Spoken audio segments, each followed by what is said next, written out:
میرے عزیز، معاملہ ایسا ہے کہ ابتدائی اسلام میں روزہ کس طرح سے رکھا جاتا تھا،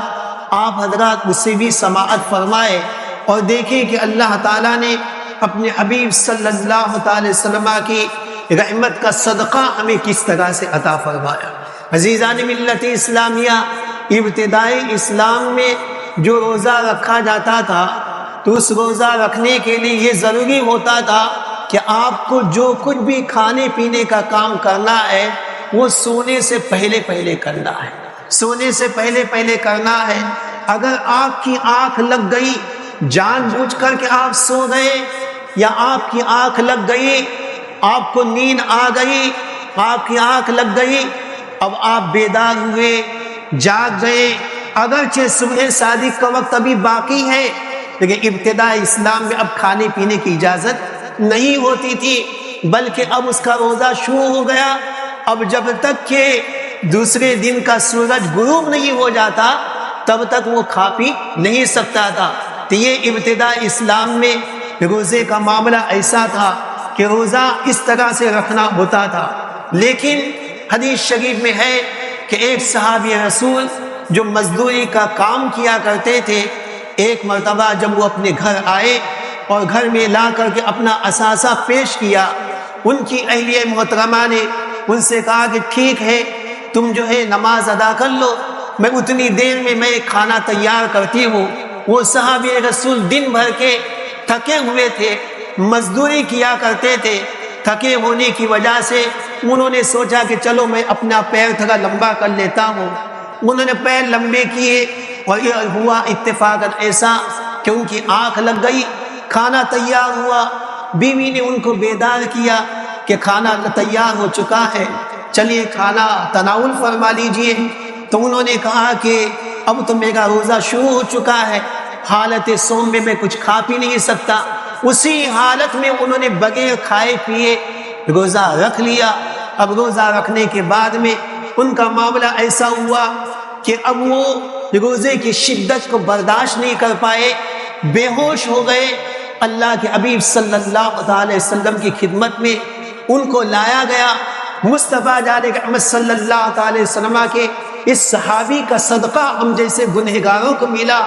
آقا کریم صلی اللہ علیہ وسلم پر وحی نازل ہوئی اور یہ حکم ہوا کہ یا رسول اللہ صلی اللہ علیہ وسلم، آپ کی رحمت کے صدقے میں اللہ نے آپ کی امت پہ یہ انعام فرمایا ہے کہ اب وہ نماز پڑھنے کے بعد، رات کا کھانا وغیرہ کھانے کے بعد سو بھی جاتے ہیں تو اب وہ صبح صادق سے پہلے اٹھ کر کے کھا پی سکتے ہیں، صبح صادق سے پہلے اٹھ کر کے کھا پی سکتے ہیں، جس کی اسی کو ہم اپنی زبان میں سحری کرنا کہتے ہیں۔ تو آج یہ جو سحری کی دولت ہمیں میسر آئی ہے، یہ مصطفیٰ جان احمد صلی اللہ علیہ وسلم کی رحمت کا صدقہ ہے۔ عزیزان ملت اسلامیہ، آقا کریم صلی اللہ علیہ وسلم کے صدقے میں اللہ تبارک و تعالیٰ نے ہمیں ایسا برکت والا مہینہ عطا فرمایا ہے کہ جس برکت والے مہینے میں سحری میں آپ اٹھتے ہیں تب بھی ثواب، سحری میں کھانا کھاتے ہیں تب بھی ثواب، سحری کے وقت میں جو دعا کرتے ہیں اللہ اس دعا کو قبول فرماتا ہے۔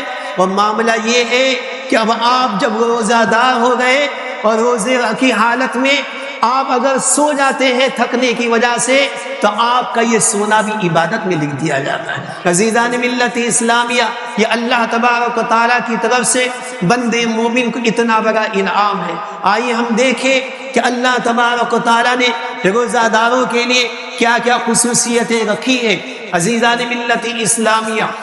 روایت میں آتا ہے کہ خلیفہ عبد الملک کا زمانہ ہے، اور خلیفہ عبد الملک کے زمانے کے اندر میں ایک شخص خلیفہ عبد الملک کے پاس آتا ہے۔ وہ آنے کے بعد کہتا ہے کہ اے خلیفۃ المسلمین، میں آپ سے ایک سوال کرنا چاہتا ہوں۔ کہا کہ بتاؤ تمہارا سوال کیا ہے؟ اس نے کہا کہ مجھ سے ایک گناہ کا کام ہو گیا ہے، بتائیے کہ کیا اللہ تبارک و تعالیٰ میری توبہ کو قبول فرما لے گا؟ میرا گناہ بہت بڑا ہے، کیا اس گناہ کے بعد بھی اللہ میری توبہ کو قبول فرمائے گا؟ خلیفہ عبد الملک نے آنے والے سے پوچھا کہ ذرا یہ تو بتاؤ کہ تیرا گناہ بڑا ہے یا زمین و آسمان بڑے ہیں؟ تو اس نے کہا کہ میرا گناہ زمین و آسمان سے بھی بڑا ہے۔ پھر اس کے بعد خلیفۃ المسلمین نے کہا، خلیفہ عبد الملک نے کہا کہ ذرا یہ تو بتاؤ کہ تمہارا گناہ بڑا ہے یا عرش و کرسی بڑے ہیں؟ تو کہنے لگا کہ عرش و کرسی سے بھی بڑا میرا گناہ ہے۔ پوچھا کہ کیا تیرا گناہ بڑا ہے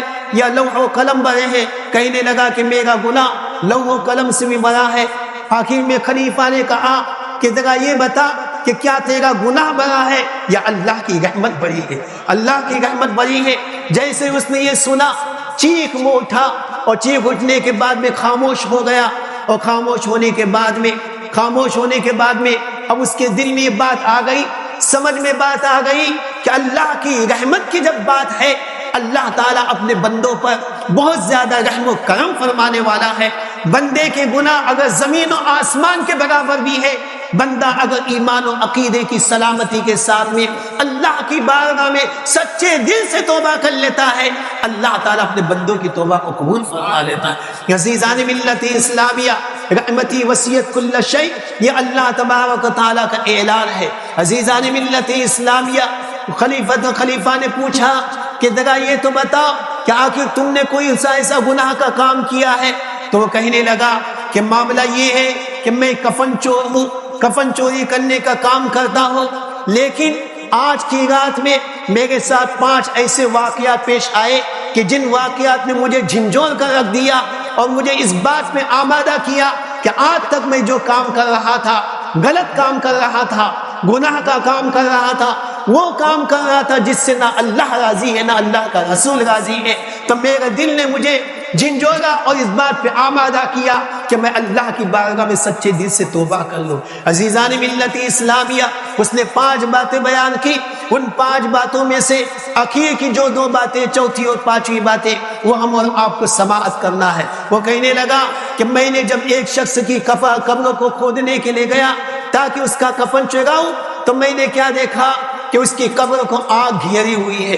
اس کی قبر کو آگ گھیری ہوئی ہے۔ میں گھبرا کر کے واپس ہونے لگا تو ندا آئی کہ تو جا تو رہا ہے لیکن ذرا سن کر تو جا کہ آخر اس کی قبر پر آگ گھیرے ہوئے کیوں ہے۔ تو میں رک گیا تو بتایا گیا کہ یہ وہ شخص تھا جو نماز کے معاملے میں کوتاہی کیا کرتا تھا، یہ وہ شخص تھا جو روزے کے معاملے میں کوتاہی کیا کرتا تھا، نمازیں نہیں ادا کرتا تھا، روزے نہیں ادا کرتا تھا، اس وجہ سے آج اس کے اوپر یہ عذاب مسلط کر دیا گیا ہے۔ اس کے بعد اس نے کہا کہ جب میں نے 5ویں قبر کو کھودا تو کھودنے کے بعد میں نے وہاں پہ کیا منظر دیکھا کہ ایک جو نوجوان ہے، اور وہ جوان جو ہے ایک باغ میں، عمدہ قسم کے باغ میں ہے، اور اس کے لیے ایک عالی شان محل بنا ہوا ہے، اور وہ ایک عمدہ قسم کے تخت پر بیٹھا ہوا ہے۔ تو میں نے پوچھا کہ یہ کیا معاملہ ہے؟ تو کہا کہ یہ معاملہ یہ ہے کہ یہ وہ نوجوان ہے کہ جو جوانی کی حالت میں اللہ کی عبادت سے غافل نہیں رہا کرتا تھا،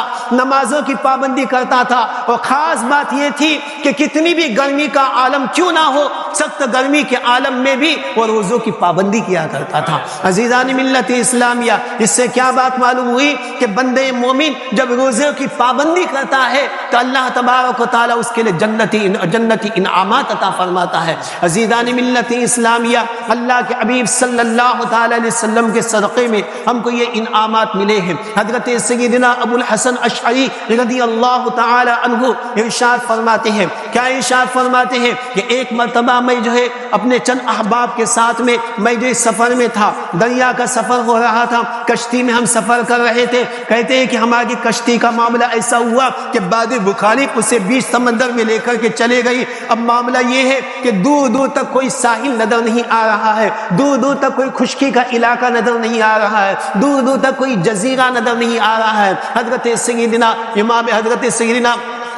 حضرت سیدنا ابو موسیٰ اشعری رضی اللہ تعالیٰ عنہ ارشاد فرماتے ہیں کہ دور دور تک کوئی کنارہ نظر نہیں آیا، ساحل کا عطا پتہ نہیں ہے۔ فرماتے ہیں کہ اسی دوران میں ہم نے کوئی آواز سنی کہ کوئی کہنے والا کہہ رہا ہے کہ میرا پیغام بھی سنتے چلے جاؤ۔ کہتے ہیں کہ ہم نے دور دور تک نگاہ اٹھا کر کے دیکھا تو آواز تو آئی لیکن آواز دینے والا نظر نہیں آ رہا تھا۔ کہتے دوسری مرتبہ پھر سے وہی آواز آئی، تیسری مرتبہ پھر سے وہی آواز آئی، اس طرح سے 7 مرتبہ وہ آواز آئی۔ جب 7ویں مرتبہ آواز آئی تو حضرت سیدنا ابو موسیٰ اشعری رضی اللہ تعالیٰ عنہ ارشاد فرماتے ہیں کہ میں نے اس شخص میں نے آواز کی طرف متوجہ ہو کر کہا کہ اے آواز دینے والے، سن کے اس وقت میں ہم جو ہے باد مخالف نے ہمیں 20 سمندر میں لا کر کے کھڑا کر دیا ہے، اور اس وقت میں تو بھی ہم کو پریشان کر رہا ہے، بتا کہ آخر تو کیا پیغام دینا چاہتا ہے؟ تو کہا کہ میں یہ پیغام دینا چاہ رہا ہوں کہ سنو کہ جو بھی بندہ اللہ تبارک و تعالیٰ کی غذا کے لیے روزوں کی پابندی کرتا ہے تو اللہ تبارک و تعالیٰ نے اس کے لیے جنت میں محل تیار کر رکھے ہیں۔